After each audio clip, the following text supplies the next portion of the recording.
하나님께서 오늘 우리에게 주시는 말씀은 사무엘상 16장 1절부터 13절까지 말씀입니다.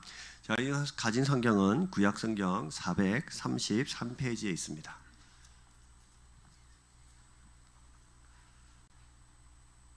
사무엘상 16장 1절부터 13절입니다.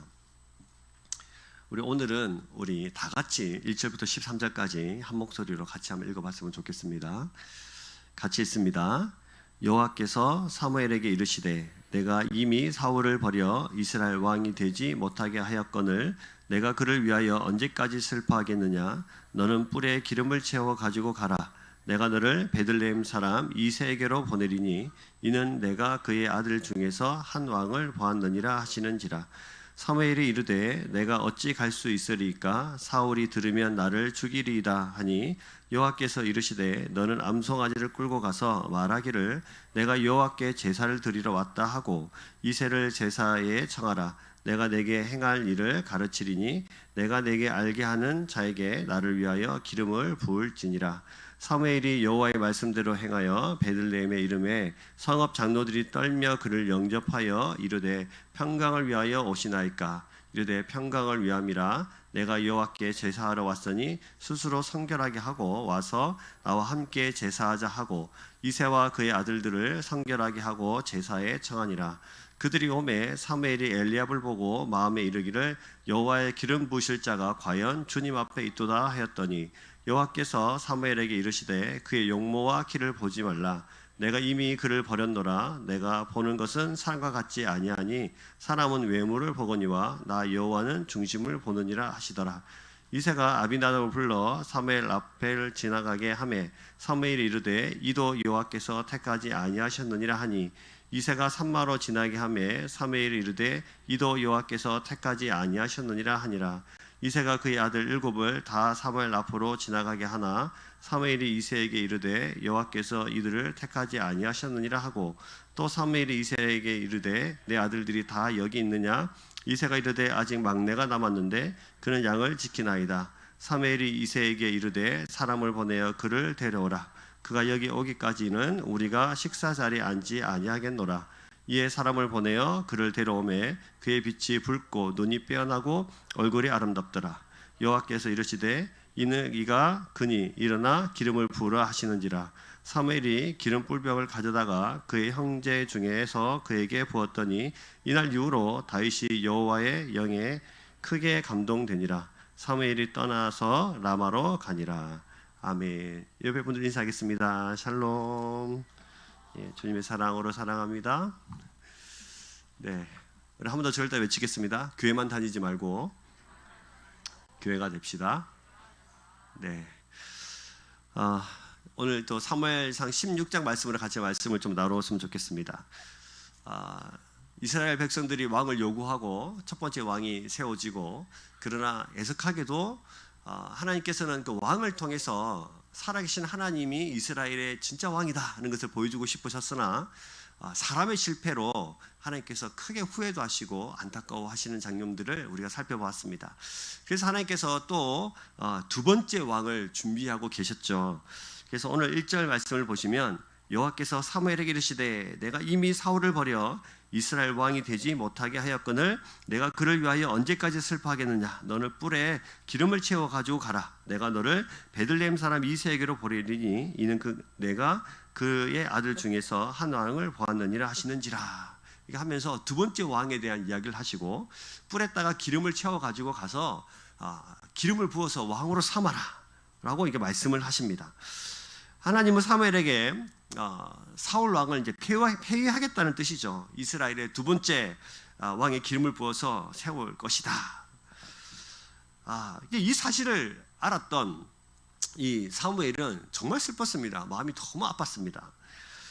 단순히 사울이 왕의 자리에서 폐위되는 것만 가지고 마음이 아픈 것이 아니라 하나님을 왕으로 인정하지 않은 이 이스라엘 백성들의 현실, 이 땅의 현실을 보기도 하고 자기 속에는 옳은 대로 살아가면서 방향과 목적을 잃어버렸던 이 민족을 향한 슬픔, 그리고 이 나라와 현실, 미래를 생각하면서 밀려오는 그 답답함. 그래서 이 사울 왕에 대한 연민, 그리고 이 나라의 백성들에 대한 슬픔, 이 나라가 앞으로 나가야 될 방향들을 쭉 살펴보면서 얼마나 마음이 아프고 얼마나 슬픈지, 하나님을 왕으로 모셔야 되는데, 하나님을 왕으로 섬겨야 되는데 그렇지 못하는 이스라엘의 백성들, 마치 물 위에 떠있는 표류하는 이 배와 같은 이 이스라엘의 현실을 보면서 선지자로서 얼마나 슬픈 큰 아픔을 가졌는지도 모릅니다. 근데 하나님께서 사무엘에게 말씀하시죠. 사무엘아, 이 당면하고 있는 현실을 좀 인정 좀 해라. 그리고 이제 새롭게 이스라엘을 세워갈 것이다. 그래서 두 번째 왕을 한번 세워보자. 새롭게 일을 시작해보자. 나는 아직 포기하지 않았다. 이스라엘 백성들이 나를 온전히 섬기고 나를 온전히 사랑하기 위해서 두 번째 왕 준비하겠다. 이렇게 말씀을 하시는 것이죠. 하나님은 백성들에게 이스라엘의 진정한 왕이 누구신가를 가르쳐 보여주고 싶으셨던 것입니다. 그래서 우리가 만약에 사무엘이라면요, 참 마음이 복잡했겠죠. 이제 첫 번째 왕을 세우고 하나님께서 왕이 되심을 이 땅에 한번 보여줄라나, 이 땅이 제대로 하려면 섬길라나, 많은 기대를 가지고 있었을 텐데 그렇지 않았어요. 그래서 참 많은 아픔을 가지고 이 16장은 시작을 합니다. 그래서 16장 이렇게 시작을 하고 하나님께서 말씀하신 대로 사무엘은 뿔을 가져다가 이렇게 베들레헴으로 이새의 집으로 가게 됩니다. 자, 근데 여러분 오늘 말씀을 잘 보시면 이스라엘의 두 번째 왕을 세우는 이 이야기를 지금 사무엘에게 하시는데, 그러면 좀 밝고 좀 행복하고 뭐 이래야 되는데, 가만히 보면은 16장 전반부에 보시면 이 뭔가 긴장이 뭐 흐르는 것을 우리가 볼 수 있어요. 뭔가 좀 긴장이 되고 뭔가 좀 이상한데 뭐 이런 생각이 좀 듭니다. 왜냐하면 자, 하나님께서 말씀을 하셨는데요. 2절에 보시면 사무엘이 이르되 내가 어찌 갈 수 있으리까? 사울이 들으면 나를 어떻게 한다고요? 죽일 것입니다. 이렇게 말을 한 겁니다. 하나님이 말씀하셨고 명령하셨고 두 번째 왕을 준비할 것이다. 가서 기름 부어라 라고 말씀을 하시는데 사무엘이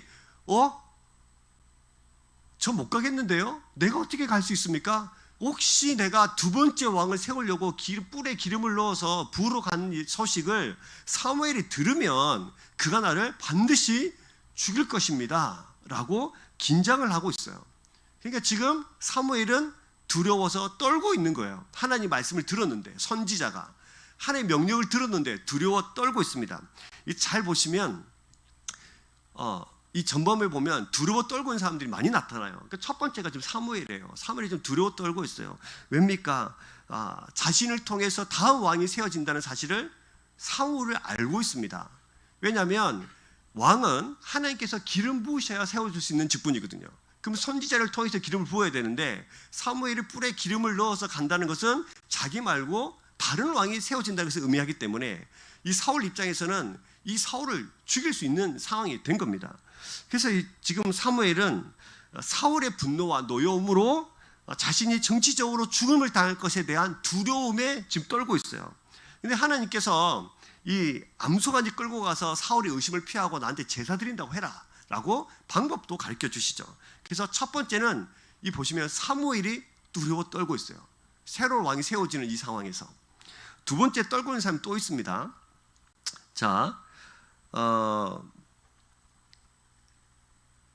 4절 보시면 사무엘이 여호와의 말씀대로 행하여 베들레헴의 이름에 성읍 장로들이 어떻게 돼 있죠? 떨며 그를 영접하여 이르되 평강을 위하여 오시나이까, 이렇게 말합니다. 이제 명령을 따라서 이제 암송아지 하나 끌고 베들레헴에 있는 이새의 집으로 간 거예요. 근데 베들레헴에 딱 도착하니까 온 성의 장로들이 나와가지고 이 사무엘을, 선지자를 반기며 영접해야 되는데, 이상하게 성경을 뭐라고 기록해놨어요? 떨며 그를 영접했습니다. 그렇게 된 이유가 있습니다. 왜냐하면 그때 당시 선지자가 어떤 지역을 방문할 때는 심판과 정죄를 하기 위해서 방문할 때도 있었거든요. 그러니까 선지자가 딱 오니까 베들레헴 장로들이 놀라는 거예요. 혹시 이 성에 하나님의 정죄와 심판이 있을지 않을까라고 하면서 두려워 떨면서 기쁨으로 맞이하는 것이 아니고 두려워 떨면서 사무엘을, 이 선지자를 맞이합니다. 그래서 질문합니다. 뭐라고 질문합니까? 평강을 위하여 오십니까? 당신 지금 이 베들레헴 이 시골에 와야 되는 이유가 혹시 이 땅의 평강을 위해서입니까? 아니면 뭔가 심판과 정죄를 위해서 오게 된 것입니까? 라고 질문을 한 거예요. 그래서 두려워 떨고 있어요. 자, 여러분 잘 보세요. 첫 번째는 사무엘이 두려워 떨고 있어요. 두 번째는 베들레헴의 장로들이 떨고 있어요. 자, 그럼 우리 사울의 입장을 한번 살펴볼까요? 사울은 어땠을까요?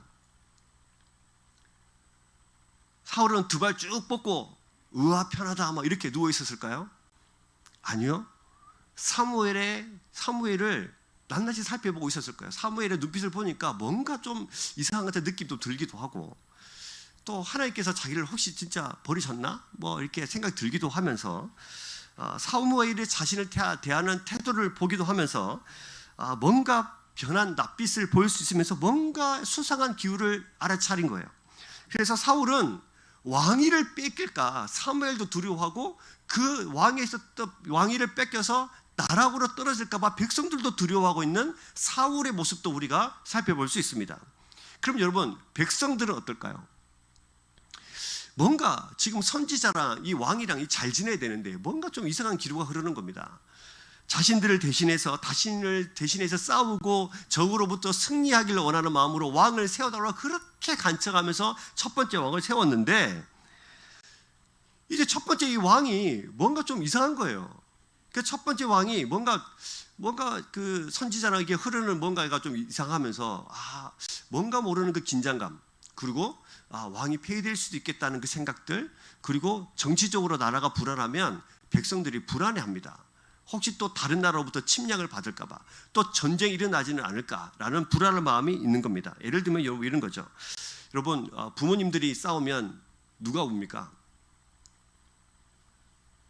부모님들이 싸우면, 이 아빠 엄마가 막 싸우면 누가 울어요? 애들이 울어요. 왜요? 행복해서? 오늘도 우리 아버지 어머니는 여전히 나의 기대를 버리지 않고 싸우시는구나, 이렇게 합니까?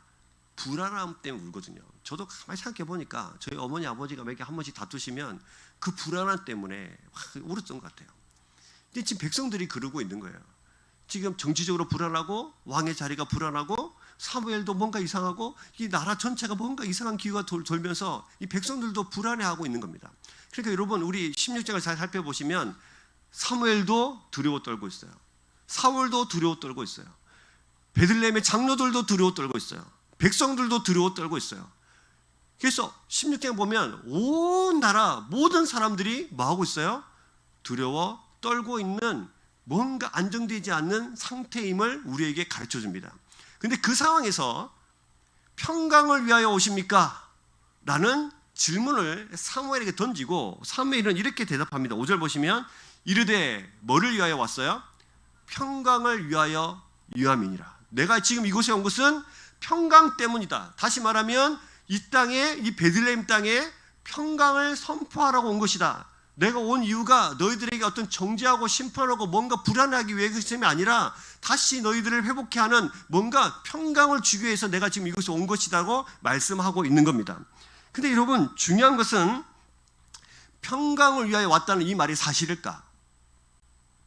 평강을 위하여 왔다 이 말이 도대체 무슨 말일까요? 지금 하나님은 두 번째 왕을 세우시면서 이 땅을 새롭게 시작하길 원하시는 이 상황에서 왜 사무엘의 입을 통해서 평강을 선포하고 계시는 것일까? 우리 이 부분 잘 살펴보셔야 됩니다. 모든 사람, 왕, 선지자, 백성, 장로들까지 다 두려워 떨고 있는 이 상황에서 사무엘을 통해서 평강을 선포하십니다. 여러분, 사무엘 선지자는 지금 인류 전체 모든 사람, 모든 세대가 두려워 떨고 있는 이 세상에서 지금 하나님은 사무엘을 통해서 평강을 선포하신 거예요.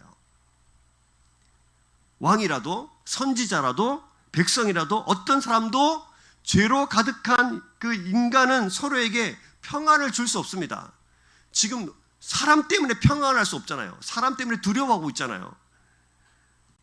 두려움의 대상으로 타락해 버렸지만 사람은 이새의 뿌리로부터 오는 다윗이 두 번째 왕으로 세워질 것이고, 다윗의 혈통을 통해서 누가 오세요?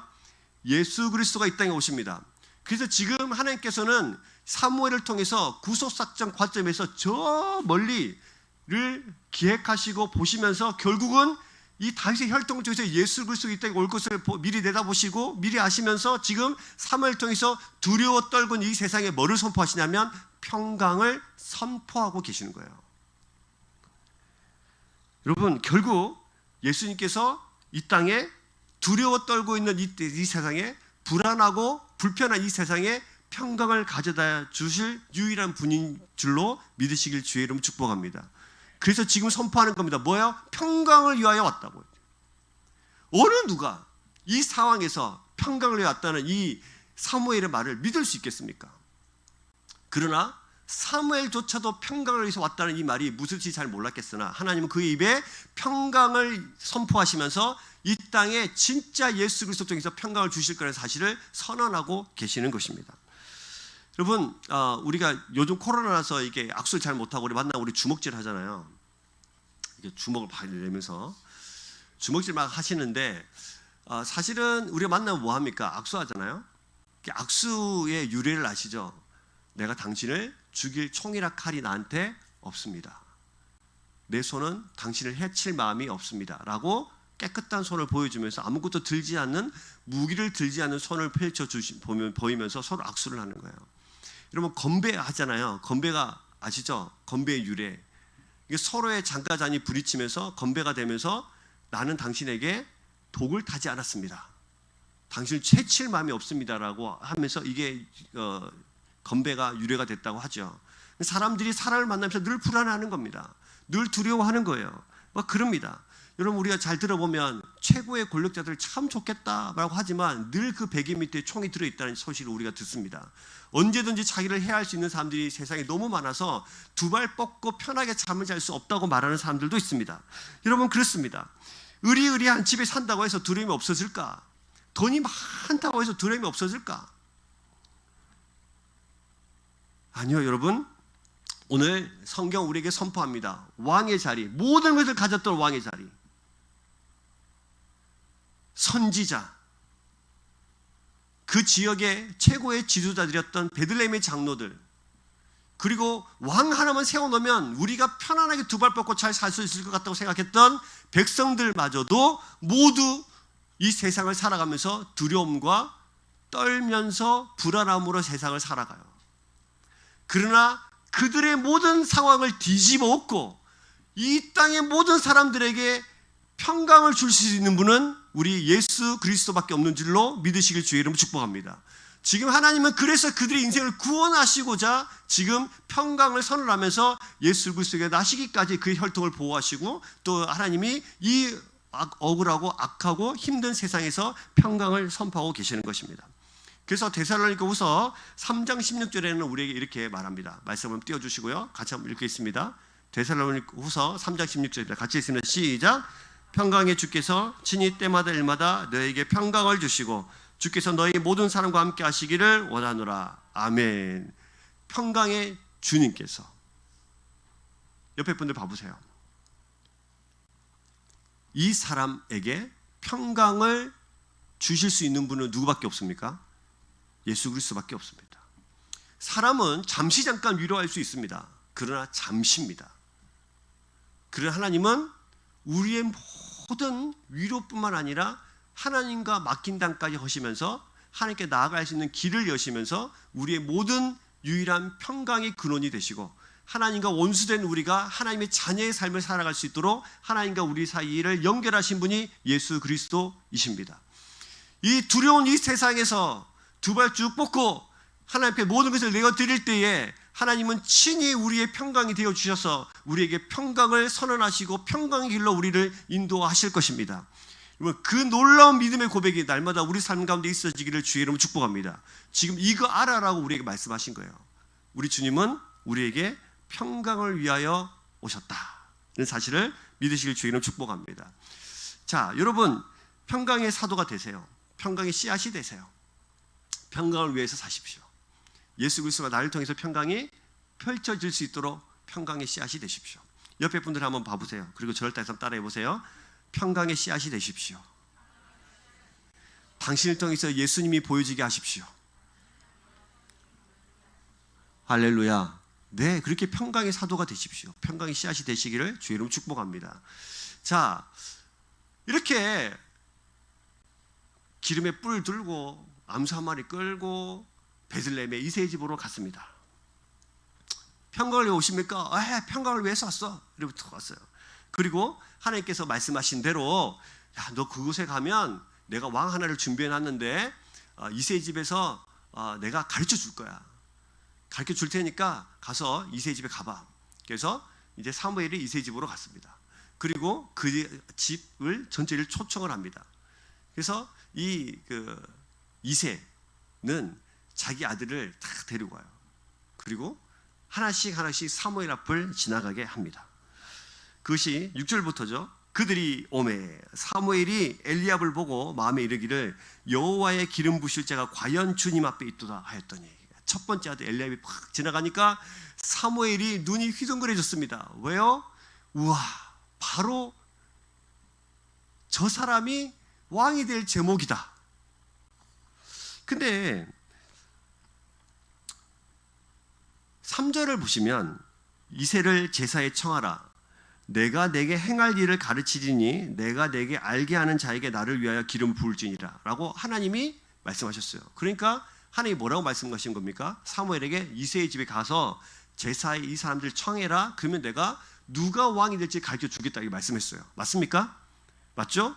근데 사무엘이 이렇게 보니까 하나님이 안 가르쳐 줬습니다. 근데 첫 번째를 싹 지나가니까 사무엘의 마음속에 우와, 저 사람이 왕이 제목인데?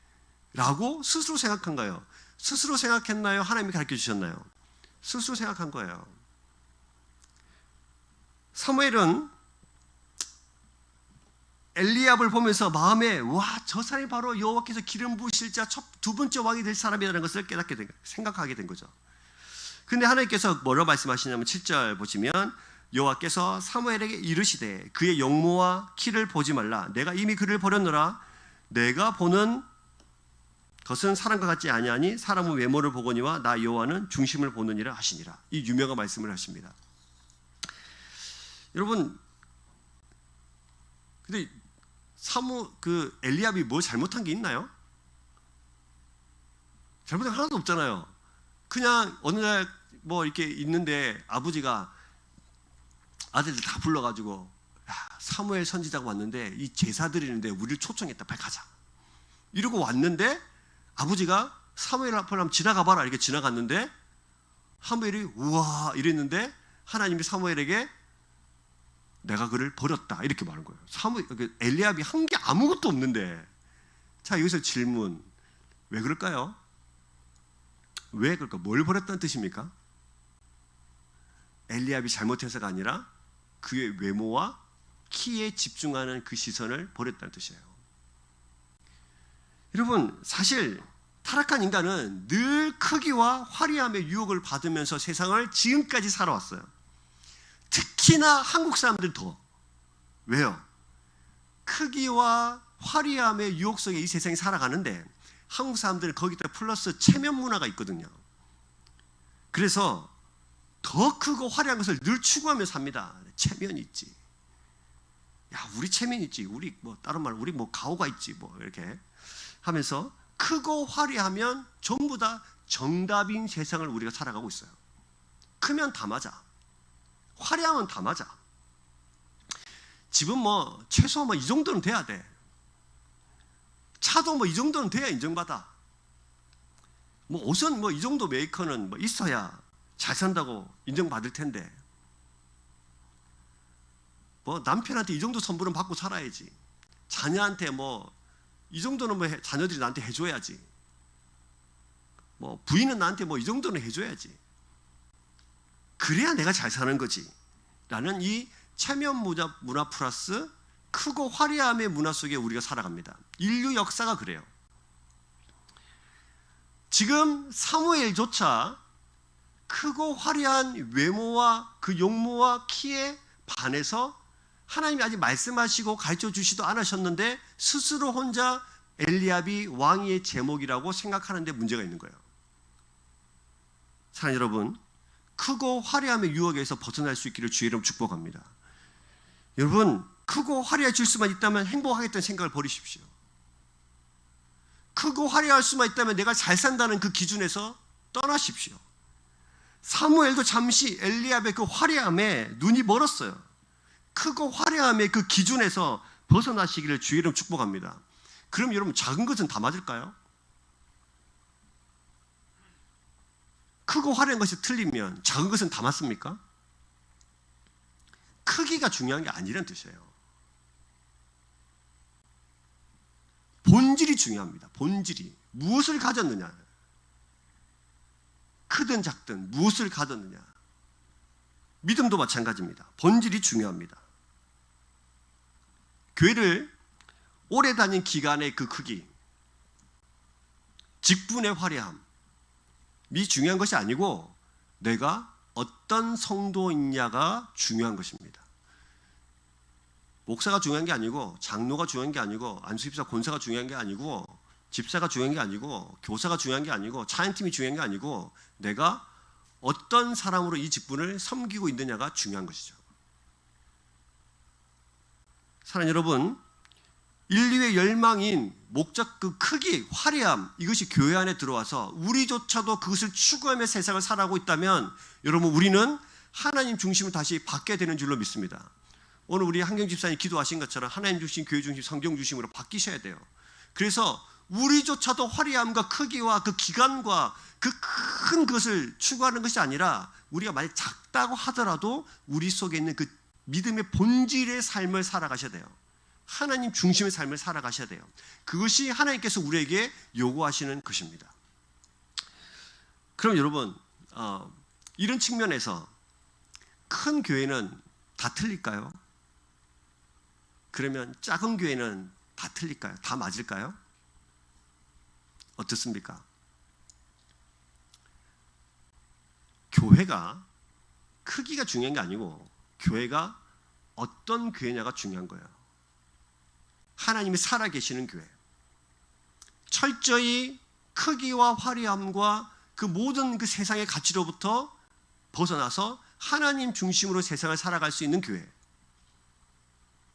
철저히 하나님께서 하시면 하라 하시면 가고 멈추라 하시면 멈출 수 있는 교회, 하나님 중심적인 교회, 그런 교회가 살아있는 교회인 줄로 믿습니다. 사랑하는 우리 교회는 그렇게 주님 한 분만 붙잡고 주님 한 분만 만나고 주님 한 분만을 위해서 만족하고, 주님이 가라 하면 가고 서라 하면 서고 멈추라 하시면 멈추고 앉으라 앉고 누우라 하면 눕는 철저히 하나님 앞에 순종하는 그런 교회가 되기를 주의 이름으로 축복합니다. 그럼 여러분, 하나님이 뭐라고 말씀하시나요? 너 왜 외모 보냐? 근데 하나님이 뭐라고 말씀하시나요? 나는 뭐를 본다? 중심을 본다. 하나님은 사람을 택하실 때 외모 보지 않는다. 중심을 보신다는 거예요. 옆에 분들 봐보세요.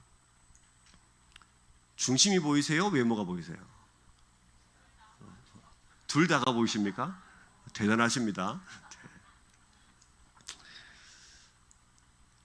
이 말은 하나님이 우리와 다르다는 뜻이에요. 우리는 뭘 봐요? 외모를 봐요. 이 말이 뭐냐? 세상은 외적인 스펙에 대해서 열광합니다. 프로필을 쫙 보면 막 화려하면 열광해요.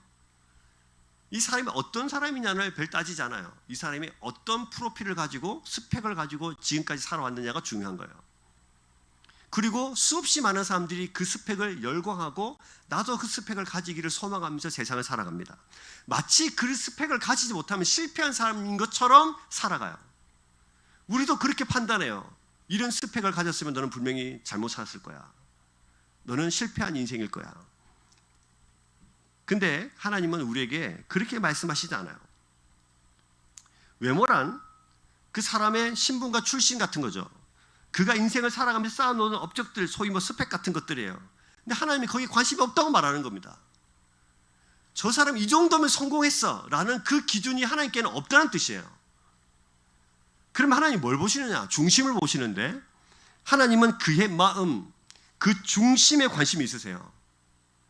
하나님께서는 그가 지혜로운 사람인가, 순전한 사람인가, 분별력 있는 사람인가, 겸손한 사람인가, 하나님 앞에 나아가는 사람인가,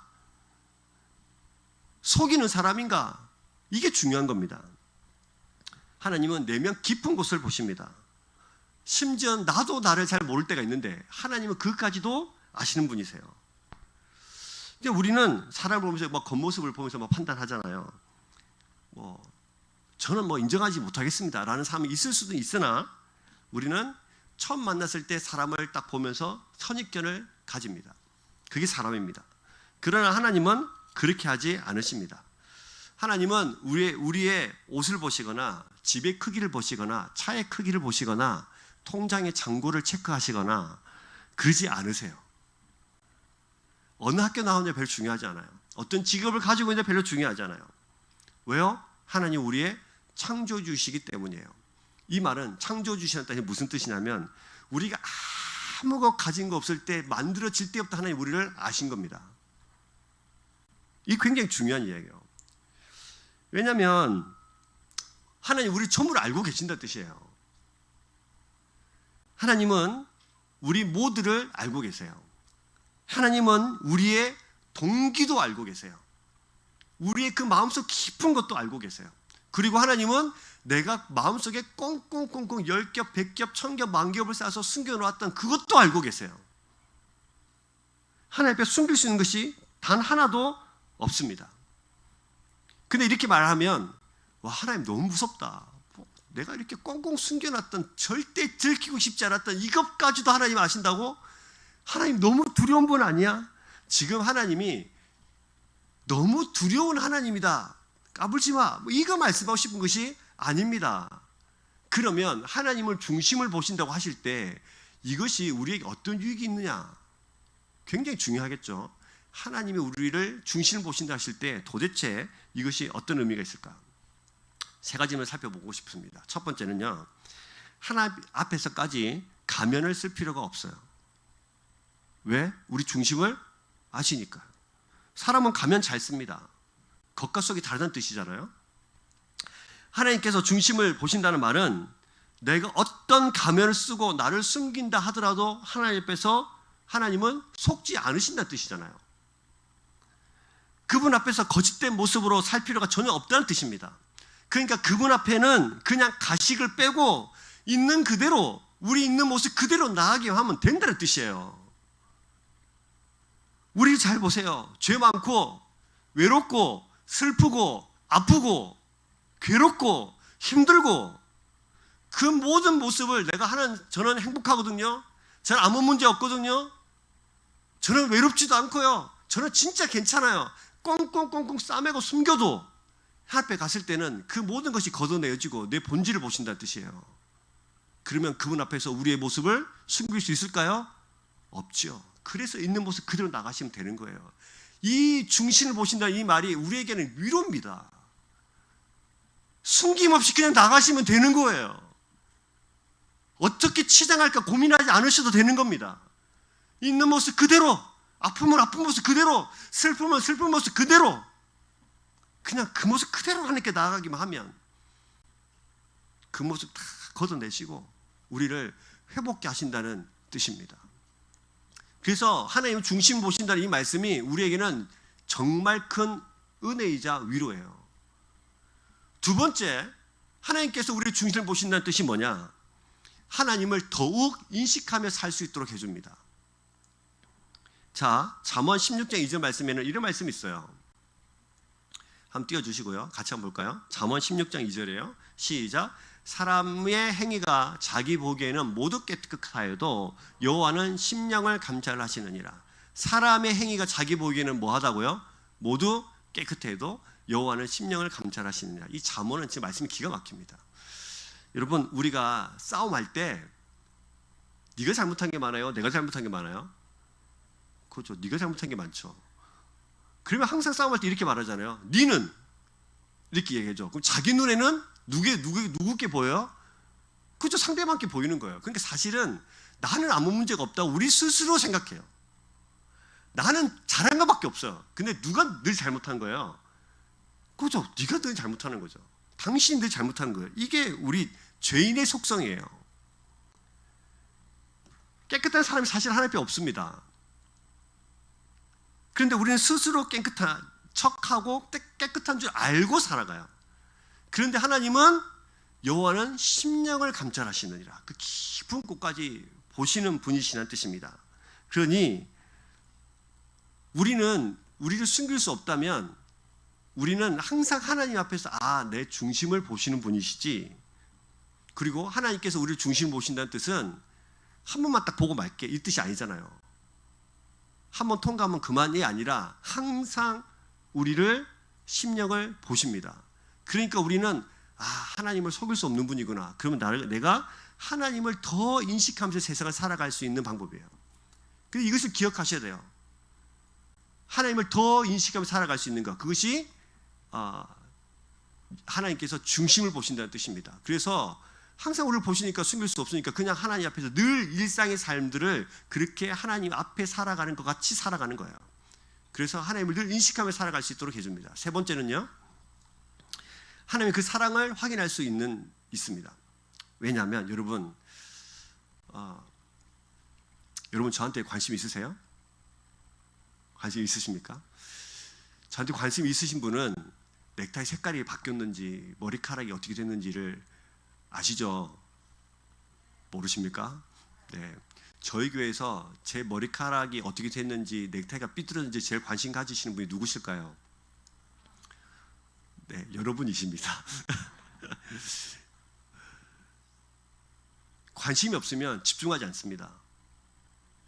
하든지 말든지, 지나가든지 말든지, 넘어지든지 말든지, 쓰러지든지 말든지, 중심을 항상 살피신다는 뜻은 다른 말로 표현해 보면 하나님이 늘 우리에게 뭐를 쏟고 계신다? 관심과 사랑을 쏟고 계신다는 뜻이에요. 늘 나에게 관심을 쏟고 계시는 거예요.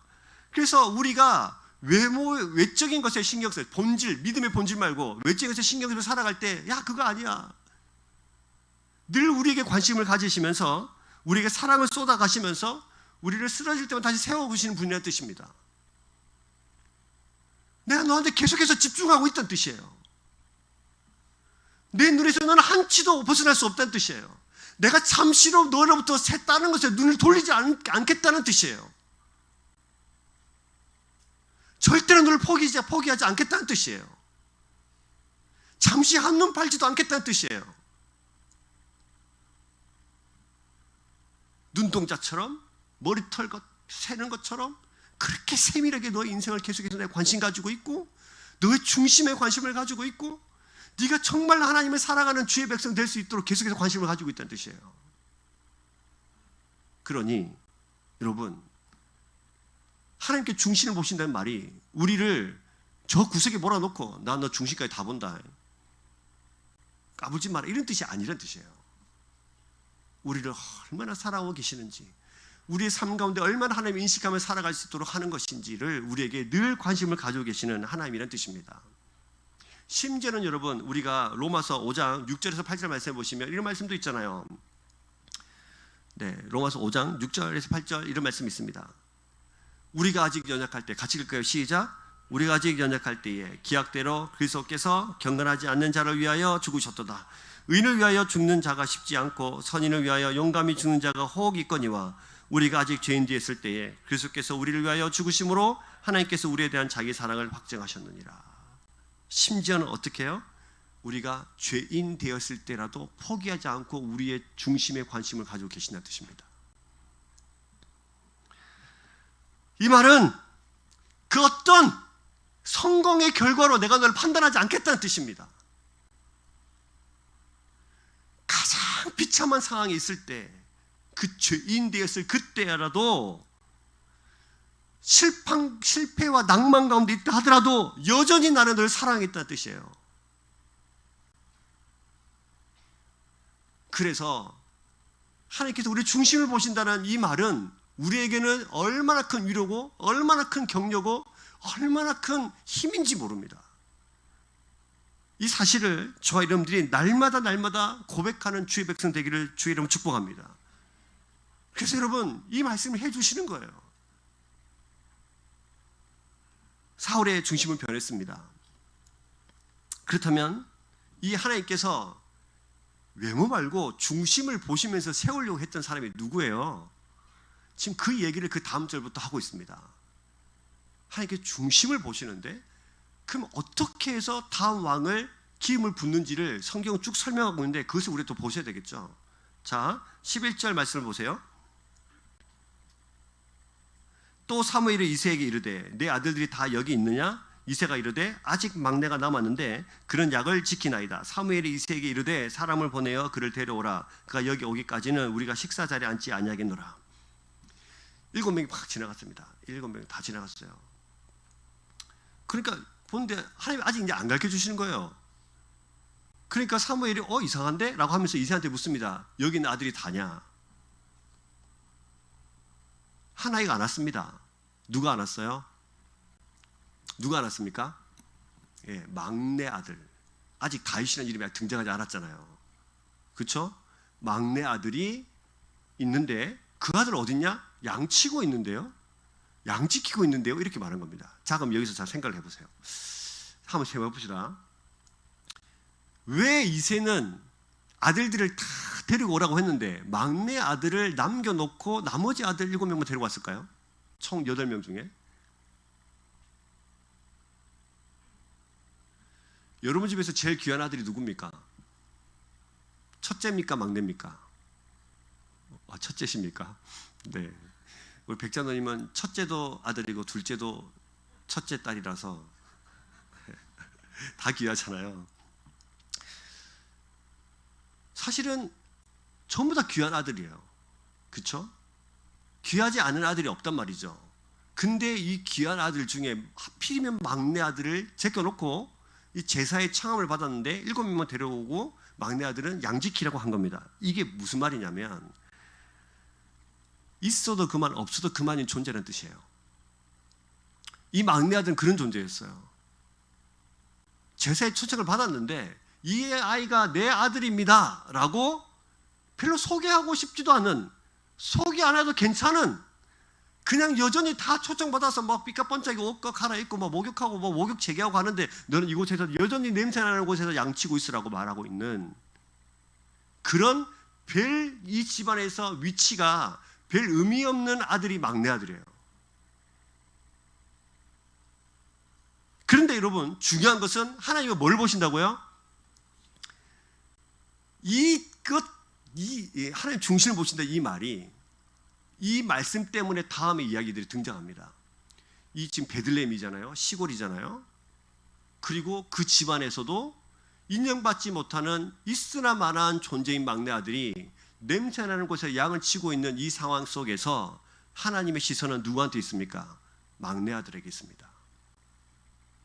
사람들의 시선은, 사무엘의 시선은 첫째 아들, 둘째 아들, 셋째 아들 그 외모의 화려함 속에 있었는데 하나님은 중심을 보시는 하나님이라서 하나님은 그 냄새나는 곳에 양치고 있는 그 막내 아들에게 시선이 가 있는 거예요. 하나님 그를 지켜보고 계셨습니다. 그에게 축복의 기회가 주어질 것이라고는 아무도 생각하지 않을 바 그때에 너는 여전히 냄새나는 곳에서 이곳에 있어야 어울린다고 생각하는 그 아버지와 그 형들의 그 상황 속에서라도 하나님께서는 그에게 집중하고 계십니다. 막내 아들에게. 이 막내 아들은 특별한 것이 없습니다. 어린 목동에 불과한 거죠. 별별 일 없는 존재예요.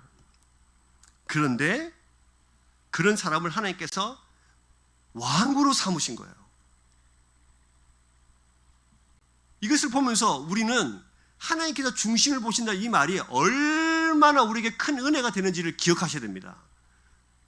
별 볼 일 없고 사람들이 인정해 주지도 않고 저 들판에서 양치는데 더 어울린다고 생각하는 이 세상의 시선 속에서 실패와 좌절과 두려움과 낙심과 낭망으로 날마다 얼룩져 세상을 살아가고 있는 우리들에게 하나님은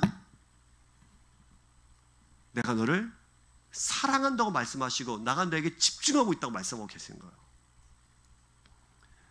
무에서 유를 창조하시는 것처럼 죽음에서 부활과 생명을 만드시는 하나님처럼 아무것도 아니라고 여기는 사람에게 새로운 길을 열어주십니다. 이것이 은혜예요. 옆에 분들 다시 한번 봐보시죠. 이 사람이 어떻게 하나님 앞에 예배하는 자가 됐을까요? 하나님의 은혜입니다. 외모로, 돈으로 모든 것을 판단하고 있는 세상에서 우리가 아무것도 가진 거 없는 우리들이 오늘도 하나님 앞에 예배하는 자로 우리가 하나님의 자녀가 된 것은 이런 중심을 보시는 하나님의 선택의 방식이 있기 때문이에요. 근데 놀라운 것은 우리 안에도 하나님께서 보실 만한, 중심을 보실 때 떳떳하게 꺼내놓을 만한 것이 없잖아요. 그런데 하나님이 은혜로 우리를 선택하신 거예요. 다윗이 선택된 것처럼. 그 은혜를 기억하고 그 은혜를 찬양하고 그 은혜 앞에 나아가고 그 은혜에 감사하는 주의 백성 되기를 주의 이름 축복합니다. 평범하고 변두리 인생을 살아가는 사람들, 스스로 주변인이라고 주변적인 존재로 여기면서 낙심하는 사람들, 아무런 기대와 소망이 없는데 하나님께 나올 때 기대와 소망을 가질 수 있는 방법은 하나님이 그런 분이시기 때문이에요. 그래서 우리가 하나님께 박수를 칩니다. 하나님 대단하십니다. 하나님 최고십니다. 어떻게 나와 같은 자를 받아주십니까? 하나님이 아무것도 없는 이 막내 아들한테 네가 이 땅의 소망이다. 내가 너를 통해서 이 땅에 무너진 하나님의 주권을 다시 세울 거다. 내가 너를 통해서 다시 이 땅을 회복시킬 거다. 첫 번째 왕 실패한 건 너 알지? 첫 번째 왕이 실패한 그냥 스스로 실패한 것이 아니고 이 나라 전체가 그렇게 무너져 있는 건 너 알지? 근데 저 시골에 있는 양치고 있는 그 사람 불러다가 네가 이 땅의 소망이다 라고 말씀해 주신 거예요. 옆에 분들에게 절대 해볼까요? 당신이 이 땅의 소망입니다. 자기 자신에게 한번 이야기해볼까요? 내가 이 땅의 소망입니다. 그냥 믿으십니까? 우리한테 능력이 있어서가 아니고 하나님 우리를 그렇게 선택하시고 우리에게 그 희망을 맡겨주시고 우리에게 너의 희망이라고 그렇게 선언하시는 거예요. 그래서 여러분 다윗이라는 사람이 그렇게 섭니다. 그럼 제가 하나님께 한번 질문해 보는 거예요. 하나님, 그러면 도대체 저 막내 아들 뭘 보고 그에게 그렇게 집중하십니까? 하나님, 이 막내 아들, 우리가 잘 아는 이 다윗이라는 사람을 도대체 뭘 보고 하나님이 그에게 집중하셨나요? 그것을 마지막으로 좀 나누고 싶어요. 여러분, 오늘 말씀에 읽지는 않았는데요. 18절 말씀을 한번 봐보실래요? 우리 같이 한번 읽겠습니다. 시작. 소년 중 한 사람이 대답하여 이르되 내가 베들레헴 사람 이새의 아들을 본즉 수금을 탈 줄도 알고 용기와 무용과 구변 있는 준수한 자라 여호와께서 그와 함께 계시더이다 하더라. 이것은 들판에 있었던 이 막내 아들 다윗이 왕궁으로 옮겨졌어요. 16장에서 바뀌었죠. 지금 왕궁에 들어갔습니다. 자, 근데 왕궁에서 이제 사울을 섬기게 되는데 옆에 있는 사람들이 뭐라고 말하냐면 저 사람은 누구와 함께 있어요? 누구와 함께 있어요?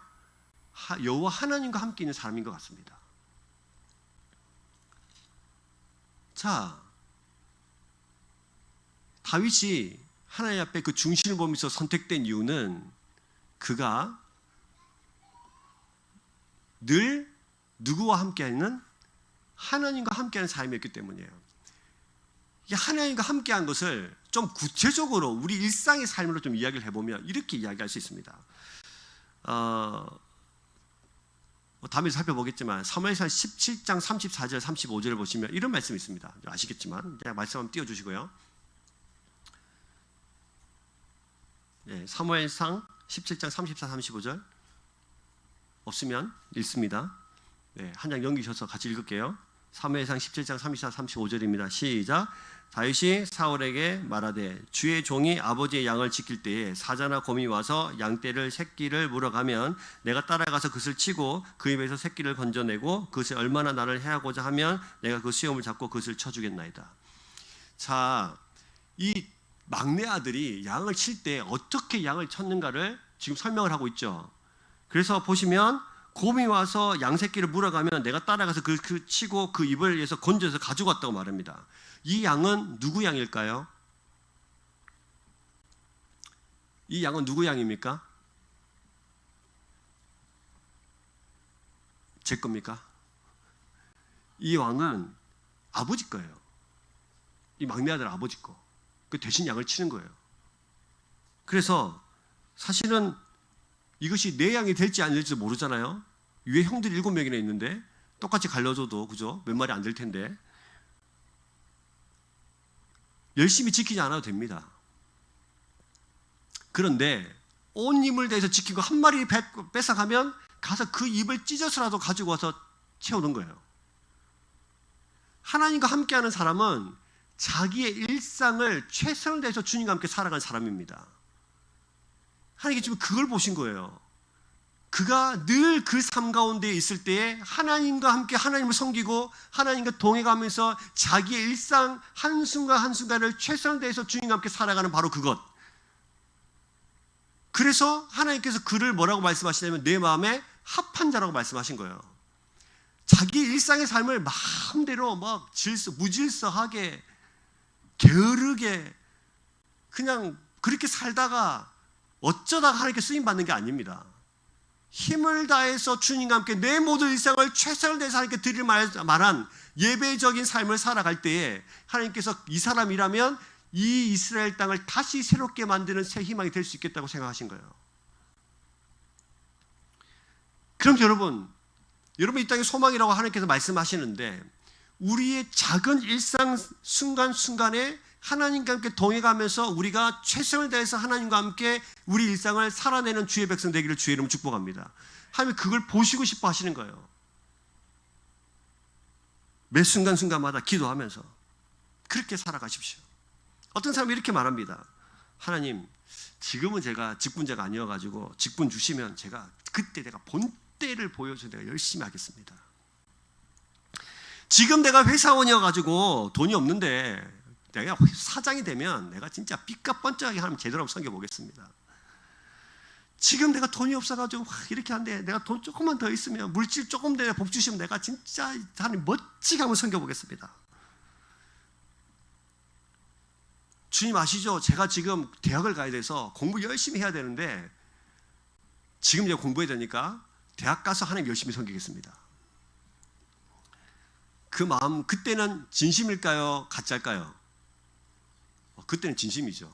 이렇게 말하면 진심이에요. 근데 지금 내가 서 있는 그 자리에서 하나님을 중심을 다해 섬기지 않는 그 마음도 하나님이 알고 계세요. 이게 핑계입니다. 나중에가 아니라 지금요. 지금 하나님을 제대로 예배할 수 있어야 나중에라도 하나님을 제대로 예배할 수 있어요. 지금 하나님 앞에 나아갈 수 있어야 나중에라도 하나님께 나아갈 수 있어요. 지금 기도할 수 있어야 나중에라도 기도할 수 있어요. 지금 하나님을 제대로 섬겨야 나중에라도 하나님을 온전히 섬길 수 있습니다. 지금 안 되면 나중에는 될 것 같습니까? 하나님 어떤 은혜를 될 수도 있겠죠. 그러나 중요한 것은 지금이요. 지금 하나님을 제대로 섬기십시오. 예배 자리에 앉아 있을 때 최선을 다해서 하나님을 예배하십시오. 지금 하나님을 온전히 섬겨가십시오. 그러면 하나님이 여러분과 함께 동행하시고 옆에 사람들이 봤을 때도 저 사람은 하나님과 동행하는 사람입니다. 하나님이 그와 함께하는 사람입니다. 라는 칭찬과 격려가 쏟아지고 하나님이 그 사람을 들어 사용하십니다. 사랑하는 여러분, 말씀을 좀 맺어보려고 해요.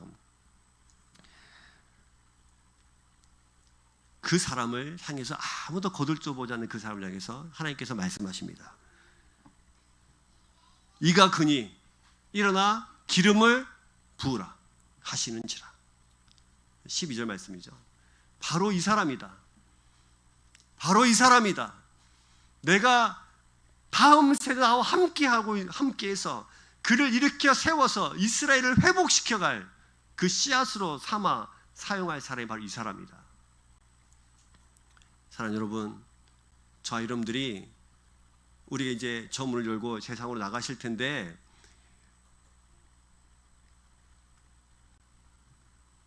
다윗을 왕을 세워서 희망의 씨앗을 가지고 세상에 내보내는 것처럼 저와 여러분들도 여전히 똑같은 마음으로 하나님께서 우리를 세상으로 보내시는 줄로 믿습니다. 그래서 여러분, 하나님께서 바로 이 사람이다.